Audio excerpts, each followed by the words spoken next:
fine, thank you. Okay, so let's start the interview. You visited Korea last year. How was your visitation to Korea last year? Yes, I had a very successful visit to Korea about 2 months ago. I went with Premier Win and with several Korean business persons who wanted to meet people in Korea to try and arrange an even better relationship than we have with businesses in Korea. Are you visiting Korea, and where did you go? And is there any story about? When I was in Korea, we had a lot of business meetings, but we also had a day where we were taken to the Blue House and to the Royal Palace. And we walked all around the Royal Palace, and they told us there were 7,500 rooms in the Royal Palace. It was a beautiful place. And then later in the day, we took a drive out to Andongheo village. It's a World Heritage Village, where the village elders received us and the Premier, and we had tea and the lovely visit at the village. It was very beautiful to see how people lived in Korea 1,000 years ago. So what kind of food did you take? We had the traditional food. We had a tea service, and then we had the traditional Korean barbecue with all of the vegetables and the rice cakes, and we also had some soju. It was very good. Is there any special Korean food you like? One of my favorite Korean foods is the noodles soup and the Korean barbecue.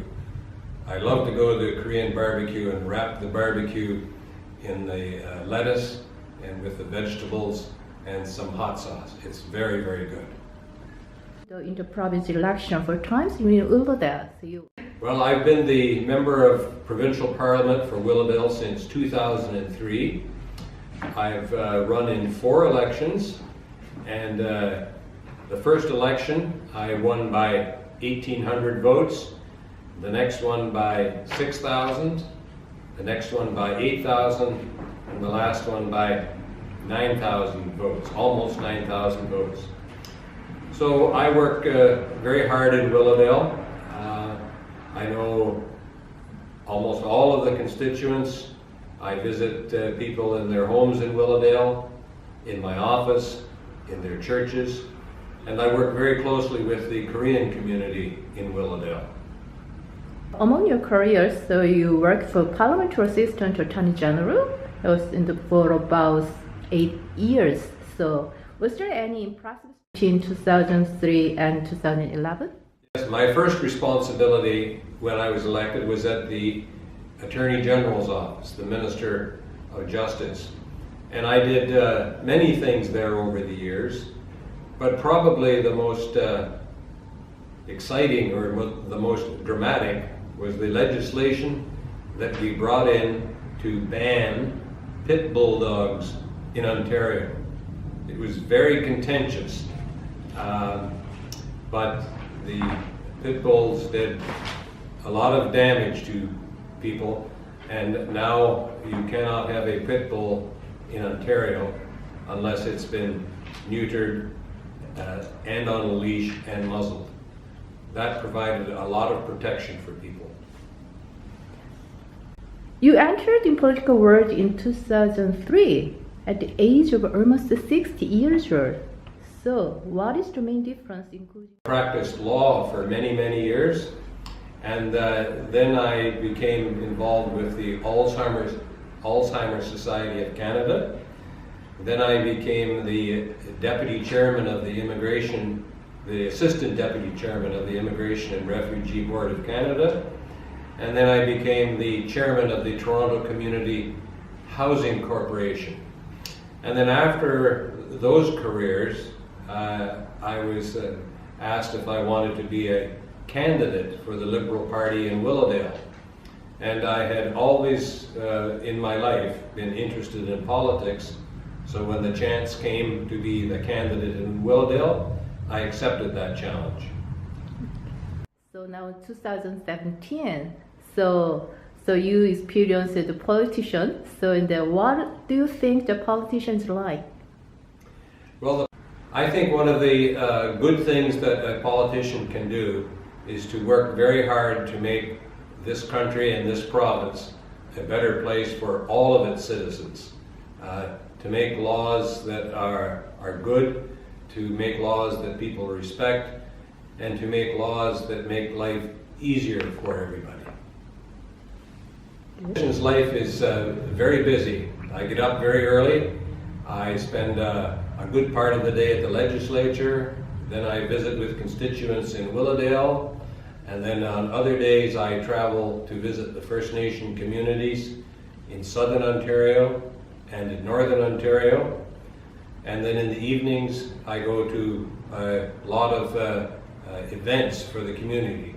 Korean events, Persian, Iranian events, Chinese events, Jewish events, events for all the communities here in Toronto. But I can tell you that one of the busiest and most hardworking communities in Toronto is the Korean community. So how long have you lived in Toronto? I've lived in Toronto since 1982. What's the change before the Toronto? Well, when I was elected in 2003 in Willowdale, between 2003 and now, 2017, there have been many changes in Toronto, but especially in Willowdale. There are many more condominiums. The population of Willowdale has increased. It's about 150,000 now. When I started, it was probably 125,000. The price of housing in Willowdale has gone very high. But Willowdale is still a very good place to live, and many people, especially people moving to Canada for the first time, hear about Willowdale and they want to live there. So you lived in Toronto for a long time. Also, you served as the chairperson of the Toronto Community Housing Corporation before. So what can you say about today's matters with Toronto housing market? And also, what do you think a good strategy is to cool down? The housing situation in Toronto is very difficult. The expectation is that in the Greater Toronto area, in about 20 years, the population will grow from 6 million to 9 million. And the challenge that politicians have, both in the province and in the city and in the federal government, is to find a way that all of those new people that are moving into the GTA have good, safe, and comfortable and affordable accommodation. The chairperson of Toronto Community Housing Corporation. Could you tell me more about it? I was the chairman, the first chairman of the Toronto Community Housing Corporation. It provides affordable housing to people in Toronto. When I was there were 165,000 tenants. There were 62,000 units, apartment units, and there were 1,500 buildings. And there was a waiting list for people to move into Toronto Community Housing of about 57,000 people. Toronto Community Housing works very hard to provide affordable housing for people who are having trouble paying for their housing all by themselves. When I was the president of the Alzheimer's Society of Canada, I realized that many elderly people begin to suffer from various forms of dementia, and that there was not a lot of ways to help them with that illness and to help their families. And the problem with Alzheimer's disease is as the baby boomer population gets older and starts to retire, there are going to be more and more elderly people that are going to need help and care. How many Indigenous people are living in Canada and how many in Ontario? In Canada, there are about 1.5 million Indigenous persons, and in Ontario, over 300,000 Indigenous persons in Ontario. Okay. And I should add that in Ontario, there are 133 First Nations. And in Ontario, in Canada, there are over 600 First Nations. I think 640 First Nations. So, what is the main issue and your plan for Indigenous relations matter? First Nations peoples in Ontario for many, many years have lived with certain disadvantages. Disadvantages in housing, disadvantages in healthcare, disadvantages in education, and disadvantages in the way that they live with the rest of Ontarians. And what we have to do is to eliminate those disadvantages, to make sure that Indigenous people have the same health care, the same education, the same business opportunities that everybody else has in Ontario. Okay, could you tell me more as your Indigenous people? You might be interested to know about the remote Indigenous communities in Ontario. Those are the communities that are in the far, far north. There are 26 of them. And the only way to get to those villages is by a small airplane that lands on a gravel landing strip. There are no roads, there are no trains, there's no way into the village except on a small airplane. And it takes, from Toronto, it takes about 4 hours to fly to these villages, sometimes 5 hours. It's a long way north. In the farthest remote village, way up on Hudson's Bay, it's very cold, and there are lots of polar bears, white polar bears there. I was, last month I was in a remote village called Muskrat Dam and Sachiko Lake, where the temperature was minus 37 degrees. It was very, very cold. Well, being a busy politician, you have to stay healthy. So you have to be very careful about your diet because you go to many, many dinners and many, many receptions.